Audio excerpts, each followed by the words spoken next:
The thing about Backflow incense is that the videos online make it look like you'll get this beautiful smoke waterfall, and your room will smell amazing. In reality, the backflow thing will work perfectly until someone in the room moves slightly. See, these things are sensitive, but when the conditions are right and that smoke starts cascading down, there's nothing else like it. Regular cones can't do that. What they can do is fill your room with actual fragrance without any of the fuss. So before you buy any incense cones, you need to answer one question. Do you want your space to look cool or smell good? Backflow and regular cones are designed for completely different things. And once you understand that, you'll know exactly which one is right for you. First, you need to understand the physics of how everything works, so you can understand everything else. A backflow cone has a hole drilled through it that runs about 2/3 up from the bottom. When you light it, the smoke fills the hollow part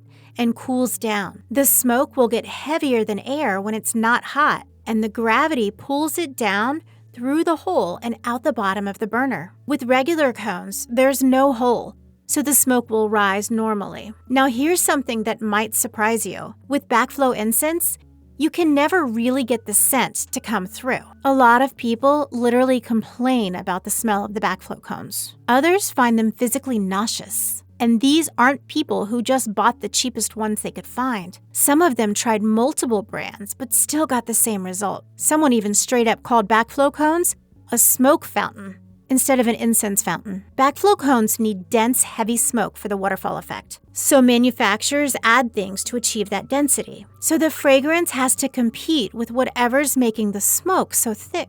Regular cones don't have that constraint, since they're formulated for scent first, so the smoke is just a byproduct, not the main feature. That allows the manufacturers to focus entirely on how it smells rather than how it moves. That said, cheaper regular cones can smell terrible too, and there's a lot of garbage on the market. The difference is that quality regular cones exist, and they smell genuinely good. But let me be fair here, because I'm not trying to trash backflow cones. When you have the right conditions, I'm talking about the right setup and zero airflow in the room, the waterfall effect really works. There's something kind of hypnotic or even meditative about watching that smoke cascade down a little mountain burner while some lo-fi plays in the background. The residue thing I touched on earlier is also real. When backflow cones burn, they leave behind that oily yellowish buildup on the burner, and sometimes it even spreads beyond the mat. Some people even said that the residue stained their furniture and wouldn't come off, and the smell from that residue lingers even after you clean it with isopropyl alcohol and cotton swabs. Regular cones leave residue too, but it's less concentrated because the smoke disperses instead of pooling in one spot. And after it burns, you're left with ash that's pretty easy to clean up, and you don't even get stains on your furniture. Backflow cones require absolutely zero air movement before lighting them, because if you so much as breathe too close to it, you instantly disrupt the effect. So incense in general produces particulate matter when it burns, so health experts recommend burning incense in well-ventilated rooms to reduce exposure. But backflow cones need zero airflow to work, so this actually creates a conflict when using them. You have to choose between the waterfall effect